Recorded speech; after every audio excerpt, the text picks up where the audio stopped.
انا هنا ماشي باش نضيع عليك الوقت ديالك، انا هنا باش نوريك كيفاش تقدر تبني جسم جمالي ايستاتيك بودي. قبل ما نبداو بغيت نشكركم على الدعم ديالكم في الفيديو اللي قبل، والناس اللي مازال ما تفرجوا نتمنى تشوفوا هاد لا فيديو راه واعره وبزاف. السلام عليكم. نبداو باول حاجه، شنو المعنى ديال جسم جمالي ايستاتيك بودي؟ كلشي عنده فكره وحده على هاد البلان، هو دي بيرفكت بودي، جسم مثالي. ولكن مورا ما فكرت بعمق وعرفت بزاف على هاد الموضوع، فالراي الشخصي ديالي الجسم المثالي هو جسم اللي مولا كيركز غير على شي عضلات، هو واحد الجسم اللي ماشي ضعيف بزاف وماشي جسم ديال شي بودي بيلدر كبير بزاف. الجسم الجمالي جاي في الوسط، وديما ابسط الاشياء احسنها. هو جسم كيبانو فيه عضلات قويه وكبيره، والسبب الرئيسي هي النشافه. فراه الجسم الجمالي ديما كيخليك تبان كبير، السبب يكونوا عندك كتاف عراض وكرشته تكون متراسيه وصغيره. هادشي كيخلي لك الجسم ديالك يبان على شكل في،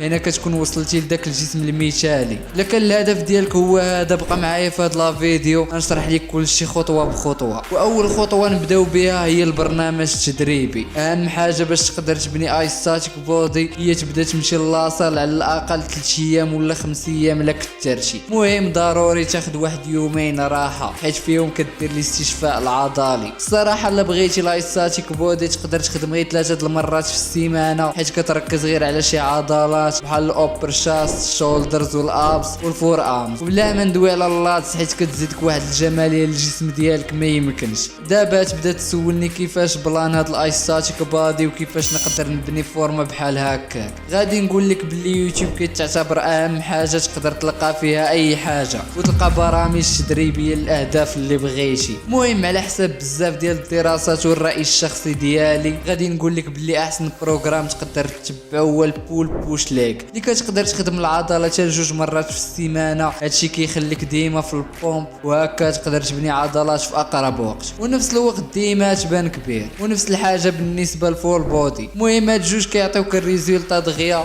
وهادشي بتجربه شخصيه. النصيحه اللي نقدر نعطيك هي تتبع واحد في هاد لي بروغرام لمده ديال 8 السيمانات، ولا ما بانت لكش النتيجه ممكن تبدل البروغرام في ديك الوقيته. الخطوه الثالثه التمارين المثاليه. راه مورا ما كتقاد واحد الورك اوت روتين كيجيك واحد التحدي، هو خاصك تعرف تختار التمارين المثاليه. ما تخافش، ديما انا معاك، غادي نعطيك افضل التمارين اللي غادي تعاونك بزاف باش تبني الايستاتيك بودي. نبداو بالصدر الشيست، واحسن تمارين ممكن تخدمهم اللي غادي يقيسوا لك الابر شيست هي لانكليني بالبار ولا الدامبل، وزيد البانش بريس من اهم التمارين اللي كتقيس الصدر كامل، ولكن كيكون التركيز كثر على الصدر الوسط. وشي حاجه سميتها البوش ابس، بغيت تولي عشيرتك لدرجه فين ما يجيك الملل ضرب 10 20 30، هادشي منين ما يكونش ضارك صدرك. ودابا ندوزو الشولدرز، واللي بغيتك ديرو هو الكتاف من الجناب، تخدمهم حتى 2 مرات في السيمانه. هادشي كيخلي لك ديك التدويره ديال الكتف. ولا كنتي قادر مورا كل حصه ضربتها 4 السريات. وتا الدامبل شولدر بريس من اهم التمارين اللي غادي تعاونك بزاف باش يكونوا عندك كتاف كبار. ندوزو البيسيبس كيرلز بالدامبل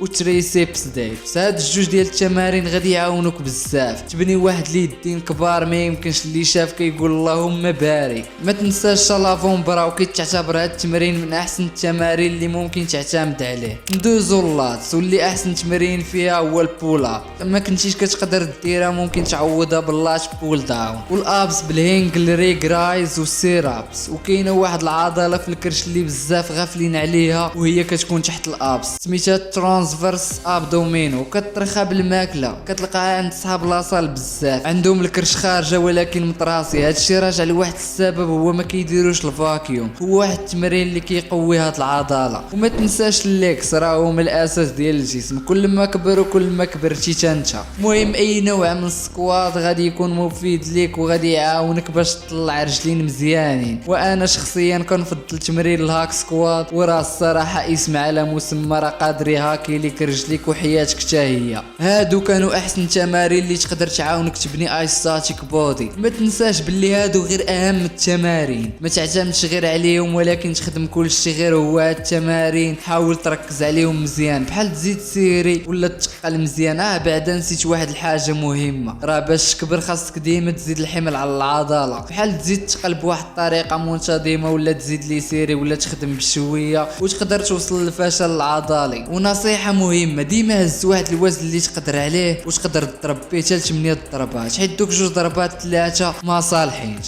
اهم حاجه في هادشي وكما كان الهدف ديالك سواء تبني عضلات تزيد في الوزن تنقص في الوزن هو الكارديو. عارف باللي بزاف ديال الناس ما عندهمش مع الكارديو، ولكن راه مهم بزاف. لكن رقيق الجسم ديالك كيحرق بزاف، راه جريه وحده ولا ماتش في السيمانه مزيانه ليك بزاف. ولكن الا كنتي ميزومورف فهو احسن جسم ممكن توصل ليه، ما كيحرقش بزاف وما كيخزنش دهون بزاف، فراه 2 جريات في السيمانه كافيين. ولا كنتي ميندومورف هادشي كيعني باللي ما كتحرقش بزاف، فراه 3 ديال الجريات في السيمانه ولا 3 ديال الماتشات كافيين وبزاف. المهم واحد الفكره اللي واخدها كلشي على الكارديو خطا، هي كيسمع الكارديو اول حاجه كتجي في راسو هي الجرة، وهذا راه خطا. راه الكارديو فيه بزاف ديال الانواع، كره باسكيت عومان بيكالا، عطا الله بزاف ديال الانواع من الكارديو. 3 ديال المرات في السيمانه بلان، كل حصه شي 15 دقيقه حتى ل 20 راه واعره وبزاف، وراه ممكن ديرو تا مورا لاصال غير ما تكونش معكاز. المهم الكارديو واحد الحاجه مهمه بزاف، حيت انت باغي تقوي وتكبر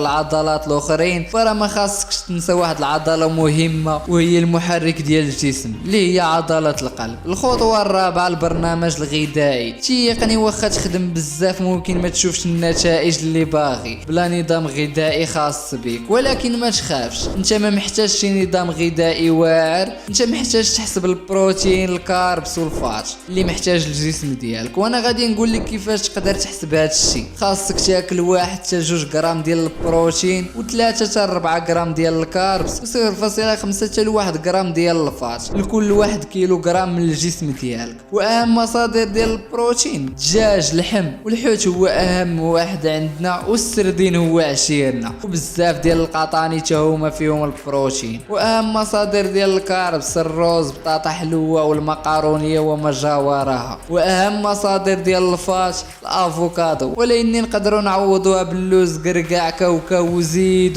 الليسته طويله. وزيد الزيتون هي المساند الرسمي ديالنا كاملين. حاول يكون النظام الغذائي ديالك خفيف ظريف، هكا يجيك سهل تتبع وتكون مستمتع. الخطوه الخامسه المكملات الغذائيه. من اهم الحوايج اللي تقدر تحتاجهم هو الكرياتين، حيت انت ما تقدرش تاكل 1 كيلوغرام ديال اللحم باش توفر 5 غرام كرياتين للجسم ديالك، راه سكوب وحده وقاضيه غرض. مهم الدور ديال الكرياتين هو كيخلي العضله تدخل الماء فيها، هادشي كيخليها تكبر وكيعطيك الطاقه باش تقدر تدفع اوزان ثقيله. المهم راه هو اهم مكمل تحتاجو، وحنا كمغاربه نقدروا نحتاجوا الاوميغا 3 حيت فريمون ما كنكونسوميوش كميه كبيره ديال الدهون الصحيه في النهار. هادشي علاش غادي تنفعكو بزاف. واجي الا ما كنتيش قادر توفر الجسم ديالك البروتين الكافي، فراه ممكن تشري شي طاسه ديال الواي بروتين، واحد الحاجه اللي تقدر تعاونك تكمل الاحتياج ديالك ديال البروتين. الخطوه السادسه وهي النعاس، وهاد النقطه بالضبط هاملينا بزاف ديال الناس. باش نجيك من الاخر لاصال بلا نعاس راه غتخربيقه. راه ملي كتنعس تماك الجسم ديالك فين كيدير الاستشفاء العضلي وكيبني الميوسكل.